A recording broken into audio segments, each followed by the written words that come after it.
What's good, everybody? It's Big Game James. I'm back in the building again. And guess what? I'm talking Steven Baby Nuts Jones. I don't want to keep calling you that, dog. I promise you I don't. I don't want you to think I'm being evil towards you. I don't know you from a can of paint, like Offset said back a few weeks ago. I don't know you from a can of paint. So I really can't judge you. I shouldn't judge you. But you're the guy that's in charge of the Cowboys along with Jerry Jones. Cowboys still falling short. It's still 20-some years, over 25 years in the drought. So, hey, I got to talk about it. So I'm going to do it today. So, basically, I'm sure y'all seen he had his interview a couple days ago. I waited. I didn't want to jump on it early. Wanted to kind of cipher through it. Well, we're going to play his interview. I'm sure you already heard it. If you haven't heard it, I'm going to give you my thoughts on what he's saying, all right, and my feelings on it. We'll play a little bit, pause it, I give you my thoughts. Play a little bit, pause it, give you my thoughts. And we'll just go from there. So let's jump right into it. I think he starts off talking about Tyron Smith, and let's see what he has to say. On any better. And he's just been outstanding. He loves the game. He wants to be great. He's in a great room with guys like Zach Martin and Tyron Smith and that crew. So, I mean, what more can you ask? I mean, he's, like you said, he's young. He's versatile. He proved that. He didn't play a left tackle in training camp and stepped right up and did it. So, I mean, obviously fired up about his future. Now, I totally agree with him on that. Fired up about Tyron Smith. I remember my dog, who was it? Oh, my gosh. He sent me the daggone text. I wish it's not the ninja. I'll remember it. Hopefully I'll remember it during the show. But he sent me a text and he told me about Tyron Smith. He's like, what do you think about Tyron Smith and the Cowboys drafting him? I said, honestly, I don't know nothing about no Tyron Smith. I didn't have a clue about him. It was kind of early in the draft period, but his name was getting pushed around. I think a few people have said it in the Cowboys land. And, my guy asked me about him. I totally didn't know. And guess what? He ended up being the first-round pick. Came out of the University of Tulsa. He played outstanding this year. Just agree with Stephen Jones. He played outstanding. Didn't play left tackle. I was suspect on that. They had him at left guard. That's what the position he was going to play because they were going to have Tyron Smith play at left tackle. But obviously we know what was going to happen with that, getting hurt again. And did remarkable at left tackle he played in college. Okay, that was his position. But for you to be slid in at guard and didn't get no work at all at left tackle, and then week one you're thrown in there and you do what you did. And then you played a little bit of guard, not too much, but you're the left tackle of your future. You're the man right there. It's no longer Tyron Smith. It's Tyron Smith. Not Tyron, it's Tyler. So that begs the question, what happens with Tyron? And guess who comes up next? Let's hear. What does that do for Tyron Smith moving forward? What sort of conversations have you had about what his future looks like in Dallas? We really hadn't yet. I mean, we're obviously getting our hands around the best way for us to move forward. When we got a guy like Terrence Steele coming off a major injury.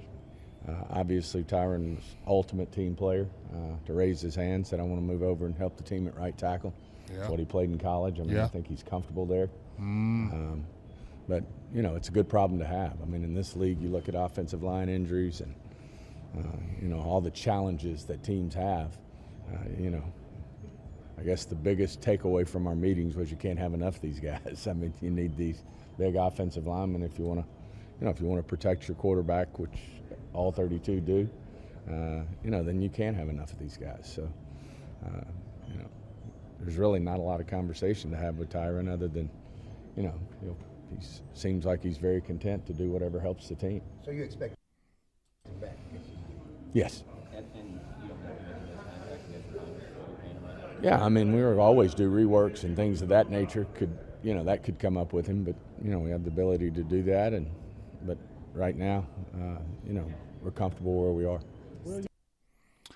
All right. I'm not hating on Tyron Smith. I promise you I'm not. I promise you. I like Tyron Smith. He's a beast. He's been a dog, man. He's been a warrior. He's been a monster. He came in, like you said, played right tackle, put his hand up and said, hey, I'll play right tackle for the benefit of the team. And he didn't do bad. He played it his rookie year. Obviously, he got worked in his rookie year, had over 8 to 10 sacks his rookie year, gave up. They switched him left tackle, and then he started beasting. So, you can't fault no man for taking one for the team and doing what's best for the team. So I ain't mad at that. My thing is this. You already heard they said they're bringing him back. Are they going to bring him back at that number? They just said, are you going to restructure? Why you keep restructuring him, though? It's like he's 31. He's going to get hurt again. Every time he says, I'm in the best shape of my life, he's going to get hurt. He got hurt again. Didn't play. I mean, I just feel like when he says you can't have enough tackles or enough offensive linemen, I get that. I agree with that. But when your offensive lineman is always hurt, then I have a problem with that aspect because you can't depend on him. It's just the truth. As good as he is and as great as he's been, you can't depend on him. And then his number is going to be like super high, like they were saying like 13 million. Are you going to bring him back for that? No, I don't think so. I said trade him a couple of years ago.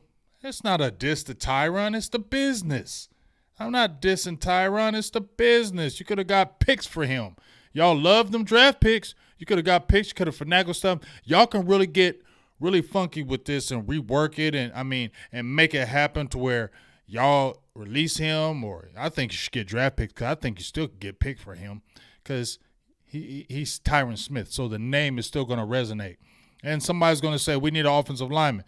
Okay, but he's going to be hurt at least 6 games, 7 games. He is.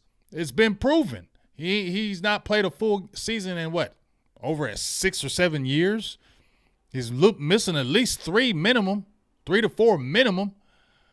I mean, availability is the best thing in the world, right? We love Sean Lee, right? We love Sean Lee. Sean Lee was a dog, but he was always hurt. And eventually he had to say, got to go. I feel like this is the same situation. I don't feel like an outright release. Get something for him, man. Wheel and deal. Get your hands dirty. Get dirty. Get dangerous. That's what I want. Get dangerous instead of saying, yeah, we're going to just bring him back. Yeah, we're just going to keep him. And, yeah, that's just the way it's going to be. That's what I don't like about the Cowboys, how they do things. They just hold on and they don't try to maneuver anything. They don't try to look for picks. Do they? I don't know. I'm not in that building. I'm sure there's other insiders that are no more than me with that. But I'm just saying, in my opinion, you still get picks for him. And I don't know if you want to keep him at that cap number when you can finagle things. But we know Cowboys don't finagle. They don't get dirty in free agency. They don't get dirty with numbers. They just always go to restructures, keep our guys, and that's what it is. So that's frustrating to me in that aspect of, yes, he took one for the team, but you need to figure out something. You should get some picks for him. And I just feel like the time is over. But that's just my thoughts on it. What else you got to say, Steven? Sticking with the offensive line, Terrence Steele. Terrence Steele. You guys going to have to make some decision about first-round tender or how you're going to move forward? First-round tender, yeah, because he's restricted. I mean, we've got some decisions to make. We'll probably finalize that. That's simple. Sign him. Look at John. You want to come take over? Hey, you can take over. Yeah, take over. You be tripping. Anyway, talk to us about Terrence Steele. Yeah, we've got some, obviously a decision on what we'd tender Terrence. But, obviously he's doing unbelievable with his rehab. He's done as well as anybody, that we've ever had, in terms of his rehab and his diligence. And so we don't expect any hiccups there, and I'm just fortunate to have a young guy like him. What can he do right now? That'd be – I probably better get more detail before I get into that. What I do know is he's ahead of schedule. And does that mean you expect him to be ready for training camp? Absolutely. Where do you stand at running back? Okay. I'm sorry I don't believe you, dog. Now, remember, Blake Jarwin got hurt week 1 in 2020. Week 1, Blake Jarwin tore his knee up. Week 1. of the 2020 season. Was he ready at the beginning of the season? No. Michael Gallup got hurt at the end of the year. You saw they were saying, oh, he's going to be ready by camp. He's going to be ready. He's going to be ready week 1. He's going to be ready. And then it was, hey, he might miss a couple games. Then it was 4. And then you saw he really didn't get back to himself until the end of the year. Shout out to Michael Gallup for playing like he did. How they kind of rushed him, I feel like, in my opinion. But I'm sorry, I don't listen to that, and I don't believe you, Steven, when you're saying he's ahead of schedule and he'll be ready week 1. I'm hoping, but I seen Blake Jarwin, I seen Tristan Hill, and I seen Michael Gallup. And all those guys were supposed to be ready, and none of them were. So I have my doubts about Terrence Steele being ready. Now, I know his work ethic is crazy, so it might happen. But will he be ready? We'll see. So I'm frustrated with that part of it. You know, I don't believe you, Stephen Jones. I feel like you just say whatever to make us feel good. But I just don't believe that he's going to be fully ready by week 1 because he didn't tear his knee up week 1. Okay? He tore his knee up toward the end of the season, not the beginning. So I'm going to have my doubts on that, Steven, so I don't believe you. All right. You said that about Michael. You said that about, I don't know if you said it about Blake Jarwin or Tristan Hill, but they weren't ready, and they got hurt early too. So I just can't believe that. All right. But you better offer him a deal, and you better sign him because undrafted, worked his butt off. You released La'el Collins for him. Now go ahead and pay this man. You could have paid him before he got hurt. But y'all always want to wait till the last minute, and then the price goes up. But that's how y'all do business, Cowboys and Stephen Jones. All right, let's talk. Let's keep going. Same thing for Tony Pollard. Tony Pollard. Where do you stand at that with Pollard and Zeke? That's a big decision. Yeah, this is a big decision. I mean, right those are things that we'll have to, obviously work through as we move forward. I mean, we hadn't finalized any decisions yet in terms of, what that room's going to look like. But Zeke's a tremendous competitor. Yeah, he is. He's, a guy that who's just a great teammate. He is a great competitor. He is. A guy that, obviously he's making a lot of money. He knows that. And, yeah. Obviously Tony Pollard's up for free agency, so that's a challenge. But we'll work through that. Have you had any discussions with Tony's agent yet? And is the franchise tag No, on the but table for you guys? but we will this week. We'll be visiting with, all the guys who are free will be visiting with, most of their agents. Does he make a lot of sense to tag, though, as you try to get a deal done because it comes at a It's not out of the question, but we certainly hadn't determined whether we'll do that or not. More than likely, we'll use our tag, though. Not necessarily on Tony, but we'll use our tag. All right, so we're going to use our tag, not necessarily on Tony, but we're going to use the tag. For what? Who are you using the tag on? Who are you going to use the tag on? I don't get that. I don't even get you tagging Tony Pollard. Just sign the man for a 2 or 3 year deal. You spread the money out. You got money to spend. Oh, my bad, Cowboys. Y'all don't wheel and deal for agency. Y'all don't get your hands dirty. Y'all just cut and dry. This is what it is. And that's what I get frustrated with. And I feel like that's why we don't get over the hump, because y'all don't ever want to get your hands dirty, get down and dirty, look at them financials, see what you can work, draft picks, because y'all don't ever want to get rid of a draft pick. You feel me? Y'all scared to do that. So, to me, I don't want you to tag Tony Pollard. I've been adamant. Don't tag him to a 1 year deal. That's $10 million just up in the air. I feel like if you tag him to a 1 year deal, that's 1 year and he's gone. He's not going to get re-signed to a multi-year deal. I just don't believe it. I feel like just a 1 year rental. Okay, if that's what you want to go with. I just feel like that's $10 million up in the air. Tony has deserved it, but I just feel like it's a disservice to him and the organization, because he can go somewhere and really get some money and get a contract, whereas you're just going to play him 1 year. What if he gets hurt again? That just really hurts. I feel like it's bad business, and I just don't want it to happen, and I just don't agree with that. Especially, y'all already know my feelings about Ezekiel Elliott, so I ain't going to go in there and beat the dead horse. But this is a draft where you can make a come up. You drafted Tony Pollard in the 4th, right? And look what he's done, right? There were running backs that were drafted late, been late. We seen the cat from the Chiefs. We seen the cat from the Texans. We seen guys just getting drafted left and right, running backs after the first round and being very productive. I get it. You like Zeke, great in the locker room. He still brings you money, and I think that's why you're keeping him too. But I don't know what the offer is for him at this point in his career. But hey, y'all go that route. I think you should really hit the draft. I get what you're saying with not going in there with the unknowns. You don't know. You're coming into Mike McCarthy's taking over. Brian Schottenheimer's there. You're going to run the ball more, so why not go with your guys who you kind of know for 1 year and then go out there, do something else. So it is what it is. I ain't going to keep fighting that. Can't tell you. You can go tell somebody. Yeah, you will. Definitely go tell. You talk a lot anyway, Steven. For Mike's transition to play caller to go smoothly. Here we go. What do you want that process to look like? What do you want this process to look like? I got complete faith in Mike. He's won Super Bowls calling plays. He's won a Super Bowl. He's been to championship games calling plays, so he knows exactly what it takes. Mm-hmm. I agree. In his mind, we can be better. We can take the next step on offense. Not that Kellen and his staff didn't do a great job. We've had a good offense for 2 years. You love Kellen. Obviously we've got to take the next step. Yeah, we do need to take the next step. Mike thinks, him calling the plays and installing the offense. He said, "See, you like Kellen." Mentioned there's listen to him. 15 to 20%. He loves some Kellen. That he kind of respected what Kellen wanted to do and let we want. He ain't want no Kellen. He wants to change. He ain't want Kellen. 15 to 20% that he doesn't agree with and do it more his way. No, How did that conversation come about? No, he probably disagreed with 75 to 80% of it. He just let him do his thing because y'all was his bosses and he couldn't really say nothing. But we saw what he said afterwards in my video and in his interviews.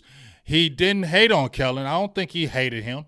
But you know what? He only stood him because y'all wanted him. That wasn't his guys, and it wasn't no 15%. It was more like over 50%. He wasn't feeling on Kellen Moore.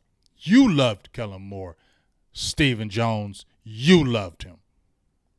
Did Mike initiate that, or did you guys talk to him about Mike initiated. wanting to see this Let's hear it. offense move With in a James direction, Slater. and was Kellen on the table at that time? Mike initiated. Yeah, Mike initiated. Exactly. Mike initiated it. Not you, because if it was up to you, you would have kept Kellen Moore some more. You love Kellen Moore, and you would have kept him again, and Dallas would have kept on failing. And that's why I made the video and said that divorce had to happen because it had reached its peak, and it wasn't going any further, and you were just going to have good offenses every year, but you weren't going to win nothing. And too many people were calling this out, and Mike McCarthy said, I need control of this. If you want me to do this and go out and let's try to win this, then I need me or my people, all my people, none of your people. And that's why he initiated that. Y'all believe Dak needs a new voice? Do I what? Believe Dak needs a new voice in his head? A new voice? I think it always helps to improve. I mean, you'd have to ask Dak that, what he believes. I don't want to speak for Dak. But, I've always, when you're around smart people and, you get to a certain level with somebody, and then I think change can be really good. I'd let Dak speak to whether he thinks he needs it or not. Well, I'm saying, but y'all felt comfortable making a decision. I mean, Yeah, I think y'all felt that we can pull that off and think that it can be a big positive for him. And obviously, we think we can be take the next step, be a better football team with, some new voices. Once again, you didn't want Kellen to go. I never heard you diss Kellen in the media. I never heard it. And let me know if I'm wrong. But I ain't never hear you diss Kellen. You wanted him. You never wanted him to leave. And when you say, ask Dak that, what's Dak going to say? Dak ain't never going to. He did allude to some things that there need to be some changes. So that'll tell you right there he wasn't feeling it. But Dak ain't going to do that. Dak don't throw people on the bus. Dak would have gave the company line like always. So ain't no asking Dak because Dak would have said the company thing. But I definitely would think he said change is good, and I definitely agree with him rolling with McCarthy over Kellen Moore, who was your peer, who was playing quarterback with you. Then you get all of a sudden you're playing quarterback with me. You're not better than me. And all of a sudden you're my quarterback's coach. You weren't better than me, and you're my quarterback's coach. And then all of a sudden you become my offensive coordinator. How weird would that be if you were a player? Nobody thinks about that. If I was a player and this dude was a player with me and I was better than him, he retires, becomes my quarterback's coach, and now he's my offensive coordinator. It'd just be a weird dynamic to me. Have you guys spoken to Dak since the move to Mike? Yes. Is he more receptive to it now? Because it seems that he was loyal to Kellen. So Yeah. He's loyal to Kellen because y'all like made you him said, You loyal. need to speak to Dak. I don't want to speak for Dak. He can speak for himself. But I think he's very comfortable with this move. Did you get his input into that move? Totally new offensive line coach. We're going to be talking about where we can improve. Working on it. I think everybody knows that hadn't been like Dak to have these interceptions, and I think success he had in Green Bay. So y'all are all in on Mike. There's no Absolutely. Yeah. When we talk a little bit about Dak Prescott, I know you had discussed with Todd this week the desire to extend him. Have you started initiating some of those conversations with Let's Todd see. France? No, we haven't. Uh-oh. When do you Is that something anticipate? that will happen here, do you think? I don't know. My bet is there's not going to be a lot said about it. We'll wake up one day and it'll be done. But Okay. doesn't it help to sort of get an idea of what you have when we talk about the piece of the pie? Like I It helps said, the piece of the pie. well, He don't we like got a talking plan, about that, boy. He get real uncomfortable. necessarily- He get real uncomfortable. Anytime you talk about Dak and money, and he get uncomfortable. Yeah, we're just gonna wake up one day. It's gonna be done. Okay. We ain't talked to him. He get real. Listen to him when you ask him the other questions. He's real open. But when you ask him about Dak the extension, he get real. He get real. I don't know the word for it, but he just get real something. necessarily always help you to divulge your plans. Is that why you guys are playing this Zeke situation a little closer to the vest this time around? Yeah, it's just Mike obviously McCarthy probably tremendous told y'all to respect. be quiet. Our players. Tremendous Zeke, respect. You not ain't never just did Dak, that but all before, of them. Steven. Now you got tremendous respect. Had a Stop really it. good football team last year and the year before.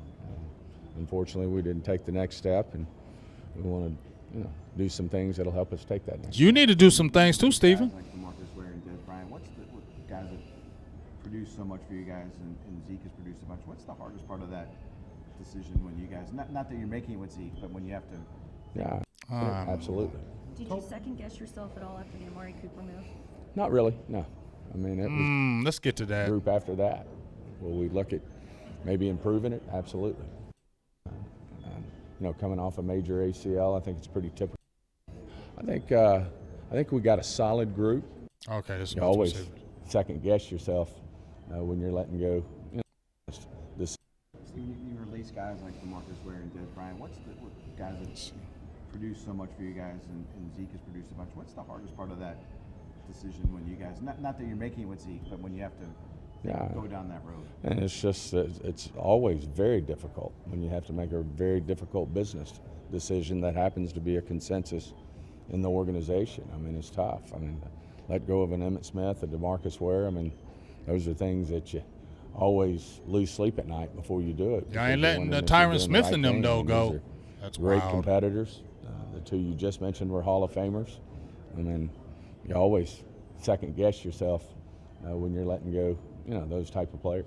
outside of CD, how would you assess your other receivers right now?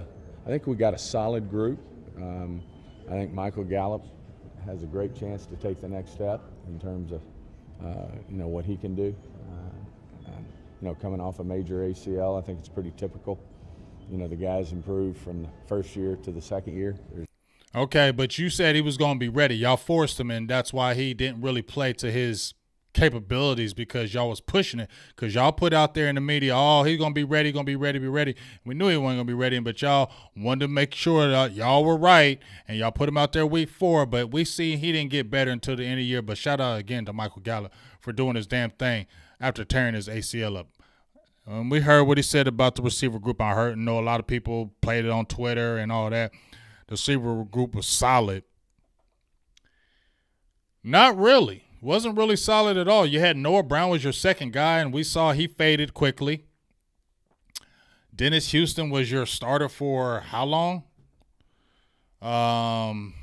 Your third-round draft pick, Jalen Tolbert, didn't even see the field. Simi Fehoko got hurt, but he wasn't touching the field. Who else did you have? It wasn't solid. It was, Yeah, CeeDee Lamb, and that was kind of it. You got T.Y. Hilton. That was a good addition. I can't hate on you for that. But that wide receiver group was not solid. It was I like, and then we will go back to Amari Cooper. And he's going to say, no, I ain't second-guessing that Amari Cooper thing because y'all got mad about Amari Cooper. Amari Cooper resisted y'all, and he started telling y'all what y'all were really about. And then just like Dez and them other athletes that start telling y'all what y'all really about, y'all go ahead and just release them, and then y'all want to say, oh, that was a good decision. But he went over to Cleveland without Deshaun Watson. He had Jacoby Brissett, and he had the second-best season of his career, number-wise, with Jacoby Brissett, whatever the hell his name is. And you're going to say you weren't mad about that, or you don't second-guess yourself about that? You went for a fifth. You didn't even try to go hard at it. We'll just give him for a fifth, get rid of you because you're just talking too much. You're not doing the vaccination. You're being a rebel. We got to let you go. So, and you're the one that traded for him, dog. Now you just, that was just a mistake, dog. You needed a Amari Cooper this year that really could have helped you in the playoffs. But it is what it is. Let's see what you had to say about it, though. And I'm going to end it with this. It's usually a jump, and fully expect Michael to do that. And then I think we've got a good competitive group after that. Will we look at maybe improving it? Absolutely. Now, maybe you need to. Yourself at all after the Amari Cooper move? Not really, no. I mean, it was just, that was a tough situation, but, just felt comfortable with what we did and still feel comfortable with it. No, you don't. You can't feel comfortable. You only feel uncomfortable because he was going against what y'all said. But it wasn't a good decision, and especially what you got back. You got a fifth-rounder, trade him for a fifth. You got, drafted 3 people in the 5th round. You lost 1 in Ridgeway. I don't think that was a good move if you look at the dynamics of it. And you're not going to tell yourself that you messed up. You're not going to say that. Jerry will admit it after 20 million times. He'll finally admit it.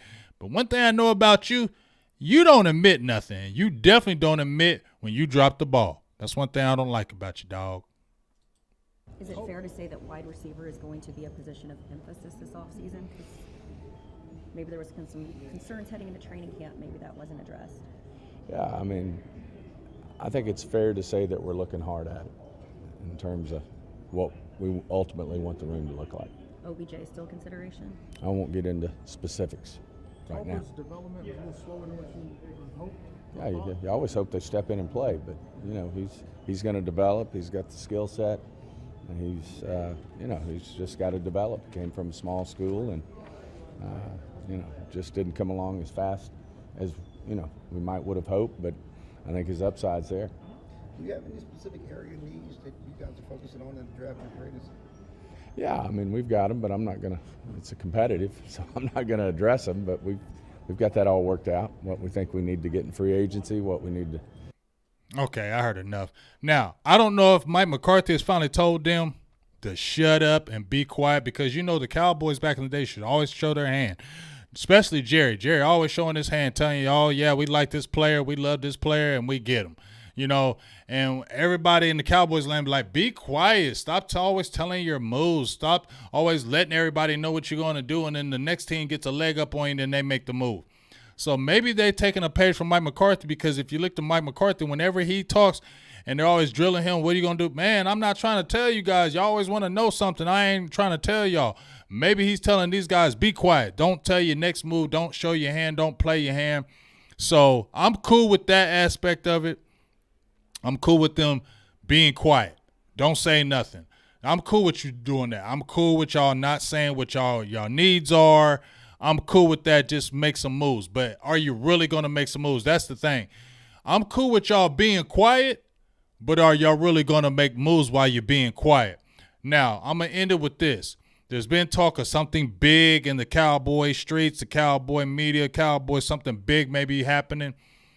You see when they asked about OBJ, he said, I ain't talking about that. That could be something big. That would be a big thing. I like DJ Chark, but I'll take Odell Beckham still. I still would take him, especially if he's 100%. I don't care. He had two knee surgeries. I don't care about that. I'd take him. We need that explosiveness. I know he's 30. I'll still take him. So if that's the big thing, we'll see. I don't know what the big thing is. I don't know if it's a restructure, but, player, tagging Pollard, extending Dak. To me, big is actually going to get somebody of worth. Not doing anything with the team is nothing big. It's not. Nothing is big with that at all. Nothing you're going to do with this team with the players is big. So you would have to actually go get a player or make a trade. That would be the only big thing. And right now, Baby Nuts Jones, I don't believe you. But you can surprise. You feel me? You definitely can surprise Cowboys Nation and all the Cowboys fans out there. But we'll see. So that's just kind of my thoughts. In the interview with Stephen Jones. I mean, he pretty much said what I thought he was going to say. And, my thoughts haven't changed about him. I think he's just a very conservative type guy. And conservative don't win, in my opinion. It will keep you competitive. You will compete. You will win. But you will not get over the hump when you are conservative, because you're eventually going to have to make a move to get you over the top. Your players have been saying it as of late. We know it. Teams know it. But are you actually going to do it? We'll see. So that's my thoughts. Let me know what you think. I know the video went a little long, 30 minutes, but check it out. Enjoy it. We didn't go live, but it's still good. And I know you may have heard Stephen Jones, but you haven't heard it from Big Game James. So check out the video. Let me know what you think in the comments. Give me a like and subscribe. We got some new stuff coming up. I just recently got on with the Giant virtual hangouts. We'll be doing a lot more good shows, virtual shows, a lot of good things. I'm excited about the brand I just got on with, and we'll be talking about that more in the coming days. But check out the video. Let me know what you think.